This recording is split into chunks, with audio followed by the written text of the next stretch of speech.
And we're back. We're going to talk Spider-Man news. We're going to talk about what maybe the future after Wakanda is going to bring for Marvel's Avengers. And I think we're on for a good ride. Click allow.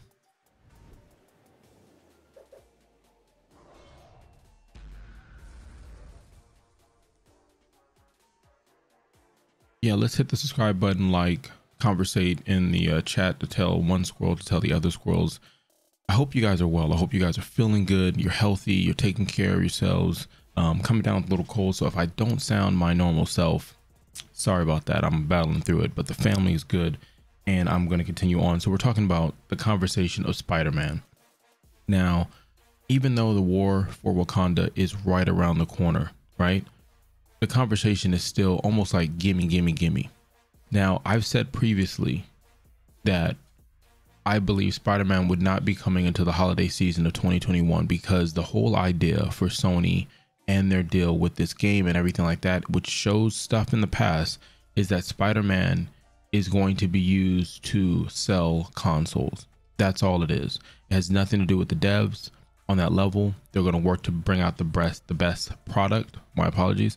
But like we've already heard from executives, that Spider-Man's story does not affect the generalization of the whole story, so that anyone playing on another console or PC won't feel they're missing out on a part of the story or the lore. So they even said that he would come in where it wouldn't fit necessarily how other heroes and villains are put into the game. So I think it's very interesting, and we got to remember that setup. Now, recently they've said multiple times that this will still happen. Spider-Man will still come out by 2021, the year that we're currently in.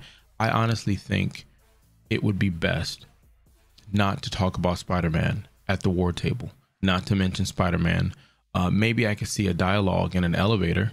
Sonic Photo does a great job of recording those things. Check him out.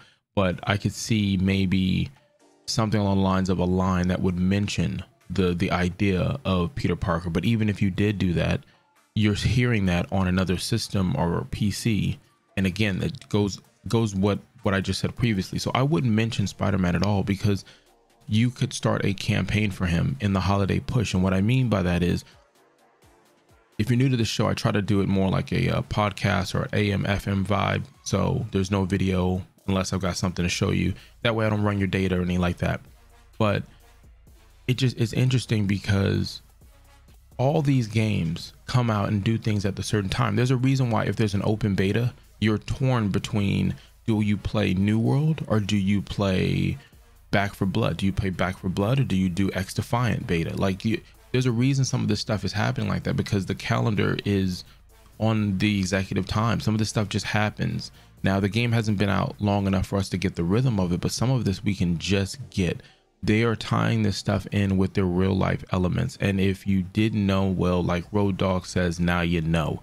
I don't expect anything to come out unless it ties into the trailer, the movie, the toys, the merch, that money. And I'm not mad at it. It's business at the end of the day.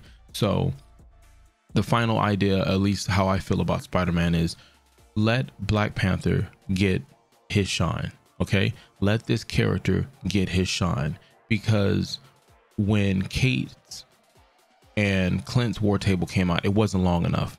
The hype wasn't there. Not enough costumes, not enough love, right?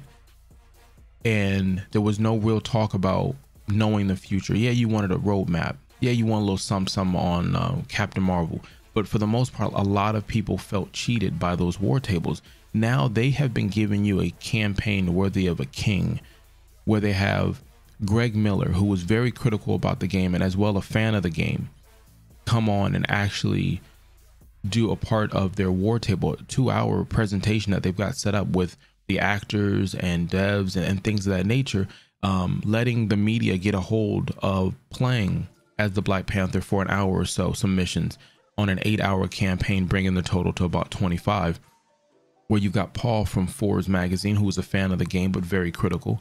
It's interesting to see that. So you're watching them do that. They're showing you these skins that look better than some other characters who've been out. I think you've got more skins than Hawkeye, I think, is the conversation online. So like I said, I would really focus on allowing the War for Wakanda to be what it is.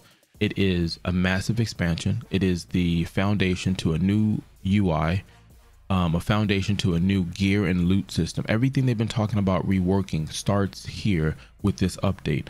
I mean, talking about a war, like a map at the end.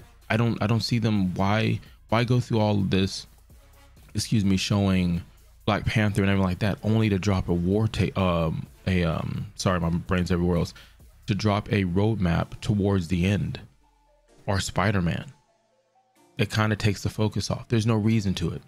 Like, you know, when you watch your favorite comedian, when they're hot and they got that joke and they just stop and say goodnight, that's it. There's no reason to go anywhere else. You know, your favorite band closes out a show with that song. There's no reason to bring out the song on the 5th album that maybe only you know, right? So I think everything's going good. I'm really, you know, love for the devs. I know they're excited about putting out this portion of the game, and proud of another milestone that they're able to do with this game and many. Now, after this, after we play this game and we get a chance to level up and mess with the new status effects and things of that nature, then I could see maybe a roadmap and a glimpse of Spider-Man in the future of season 2, or the conversation of free to play. And you know, I mean, in my opinion, I believe it would be nice to turn this game into free to play, but that's just my opinion. Put your opinions in the comments. But man, it's exciting to get a character to this level and a map and enemies and other stuff. So in closing, Spider-Man, no news other than he will come out the end of the year. Like I said, I feel like it ties in with the movie. That's how they're doing that. I feel the war table is just going to focus on Black Panther as well as it should, and the new event. I think they're doing a great job with the marketing on this leading up. They've learned from some mistakes, and I'm just hoping they get a really smooth launch, so people can enjoy what they've been working on for probably years. With that being said, you could have been anywhere in the world. Until next time, Kalika Lika Lao.